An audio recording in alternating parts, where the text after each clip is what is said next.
Seguimos acompañándote en esta noche. Le damos la bienvenida a Marcelo Ramal, que nos acompaña también en esta jornada. Él es precandidato a presidente dentro de lo que es política obrera y obviamente queremos saber, ¿no?, qué es lo que piensa de estas elecciones, cómo la está vivenciando y también porque él ha dicho que todo lo que se escucha en estos momentos en general es una propuesta de ajuste, ¿no?, de los distintos candidatos. ¿Cómo estás, Marcelo? ¿Qué tal? Bienvenido. ¿Qué tal, Mabel? Gracias por la invitación. Bueno, ¿qué está pasando con estas propuestas que se escuchan con distintos matices seguramente a lo largo de esta campaña?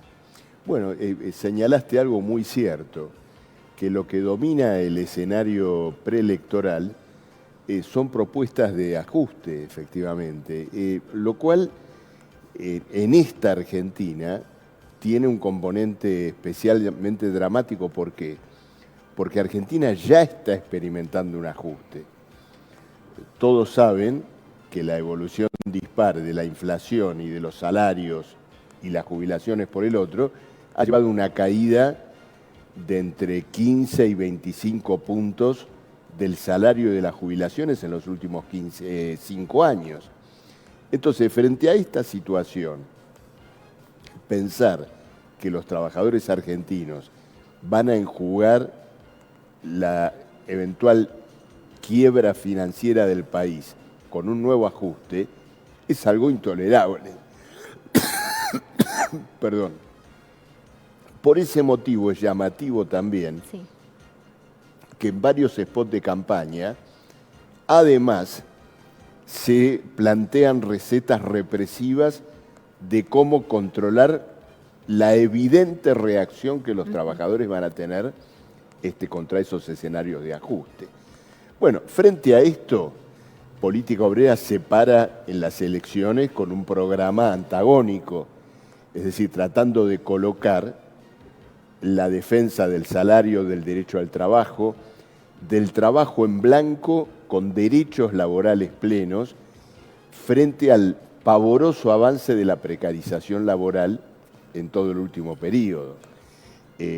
Un hecho que en la Argentina también domina la vida de los trabajadores es el hecho de que todo lo que tiene que ver con incorporación de trabajadores a la actividad en los últimos 2 o 3 años ha tenido una enorme participación en el trabajo por contrato, factura, monotributo. Bueno, es la liquidación del trabajo mismo, es transferirle al trabajador toda la carga de la incertidumbre de los negocios.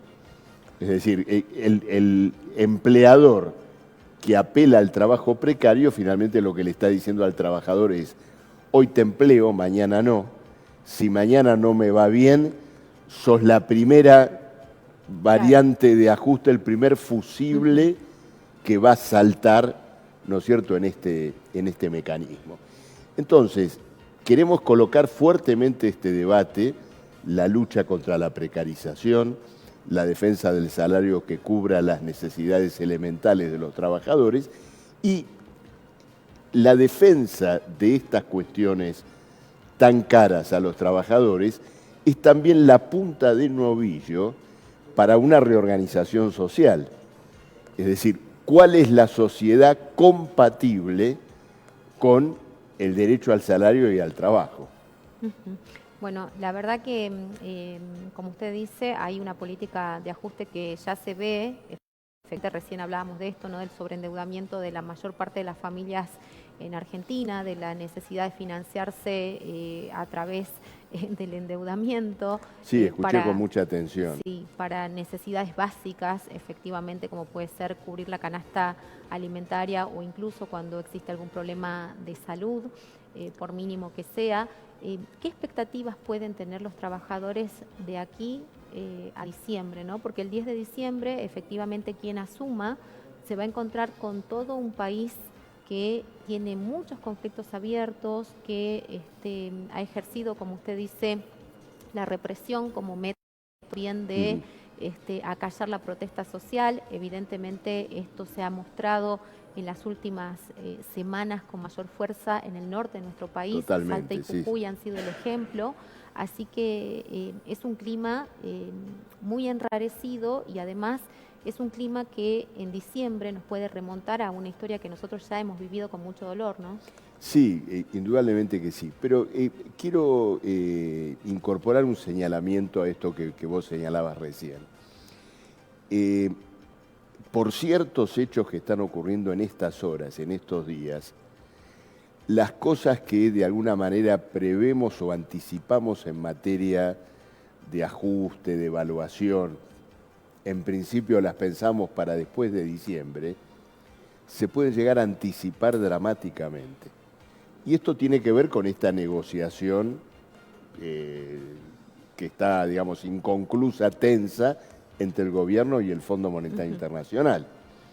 El gobierno está pidiendo un auxilio precario para de alguna manera llegar hasta fin de año, y el Fondo Monetario se ha plantado en esto de que no le va a dar ese apoyo si el gobierno no devalúa la moneda y no refuerza el ajuste que ya viene llevando adelante. Naturalmente es como pedirle al gobierno que liquide, ¿no es cierto?, sus propias posibilidades electorales, que se pegue un tiro él mismo, ¿no es cierto?, y remate una situación electoral que ya igual lo encuentra perdidoso en varios distritos. Entonces se ha planteado ahora una crisis política y la posibilidad de que se instale un escenario devaluatorio más inflacionario aún, que va a obligar a los trabajadores a tener que dar una respuesta, incluso en pleno proceso electoral.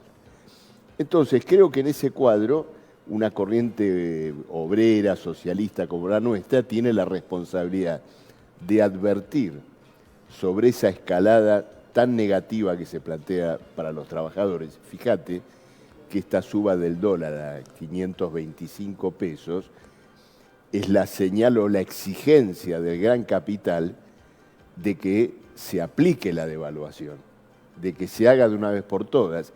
Y el gobierno resiste devaluando, porque ahora le ha habilitado, o está por hacerlo, a los exportadores agrarios ese dólar especial.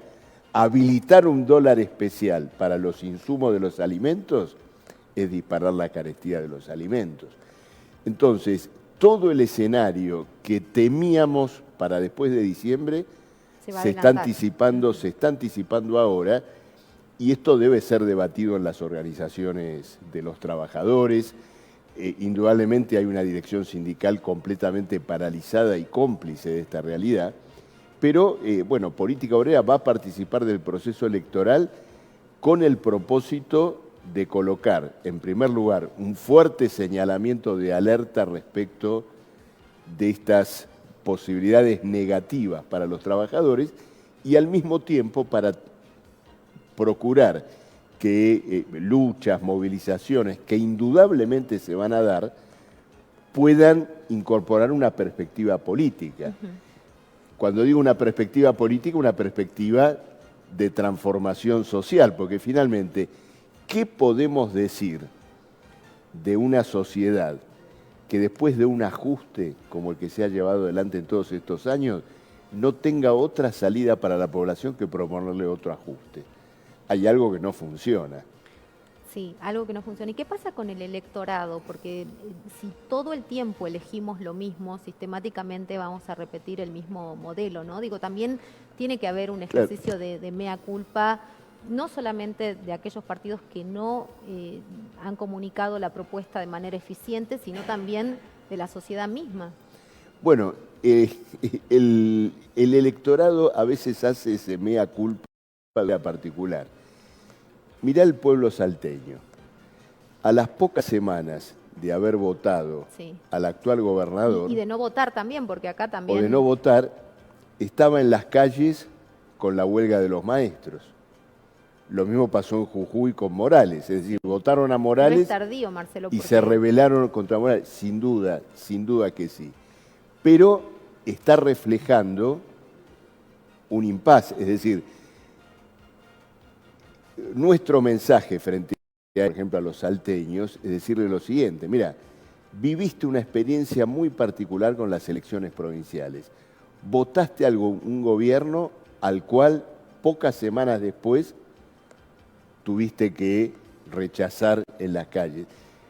¿No despierta eso, no debería despertar eso una reflexión sobre tu voto? ¿No sería esa experiencia la oportunidad de votar en favor de tus propios intereses? Bueno, ese es nuestro mensaje. Habrá quien todavía no lo puede escuchar, pero nada mejor que la propia experiencia que una sociedad va viviendo con sus reclamos para lograr una maduración política, siempre y cuando que exista una fuerza que prepara las condiciones de esa maduración. Es decir, que dice esto que estamos diciendo ahora, ¿no? Y eso es lo que... Mira, este tema que estamos mencionando ahora, lo dije recién en el acto que hicimos en la peatonal de Salta. Es decir, tratando de interpelar al público que estaba respecto de esta realidad. Aquel incluso que no se presentó a votar, ¿no? Porque hay mucha gente también que claro, y el que no concurre a votar, también, ¿no es cierto?, tenemos un mensaje, tiene poderosas razones para no ir a votar. Y esto de Salta también es una demostración. Voto a alguien que después actúa contra mis intereses. Pero tiene la oportunidad de darle a ese rechazo, a ese disgusto, una forma positiva, consciente. Si voy a votar a política obrera, por ejemplo, en Las PASO, es darnos el derecho, la posibilidad de llevar estos planteos y esta agenda que hemos discutido acá, vos y yo, a las elecciones generales. Entonces, este es el llamado también que hacemos a los abstencionistas. Bueno, ¿y hay una salida? ¿Se puede cambiar el rumbo de Argentina a partir del 10 de diciembre? Todas las situaciones tienen salida. No existen las situaciones sin salida. Acá, indudablemente, la salida es que, como decimos en algunos de nuestros materiales de propaganda, que el pueblo tome el destino de esta crisis en sus propias manos. Esto significa apelar a su propia acción, a su propia movilización y luego entender que una sociedad que rescata todo el tiempo al capital está condenada a la crisis, al fracaso y a llevar a la mayoría que vive de su trabajo a una situación, ¿no es cierto?, cada vez más grave.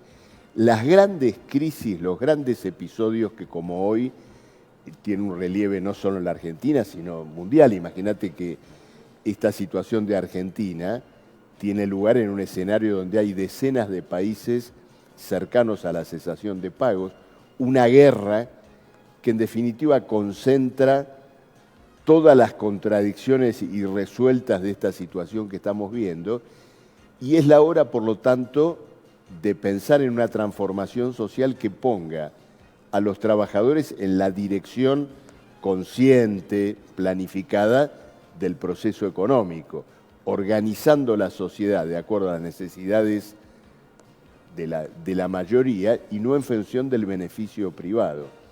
La organización de la sociedad en función del beneficio privado, bueno, ha llevado a que hoy tengamos en la Argentina empresas con balances rebosantes, porque los balances de las grandes empresas en la Argentina desparraman utilidades, y una población que aún, en muchos casos, trabajando con un salario y trabajando en blanco, es pobre. Claro, tal cual, lo que pasa en la mayor parte de las familias, ¿no? Marcelo, muchísimas gracias. No, gracias a vos. Gracias por compartir esta noche con nosotros. Pausa, quédate ahí, ya volvemos.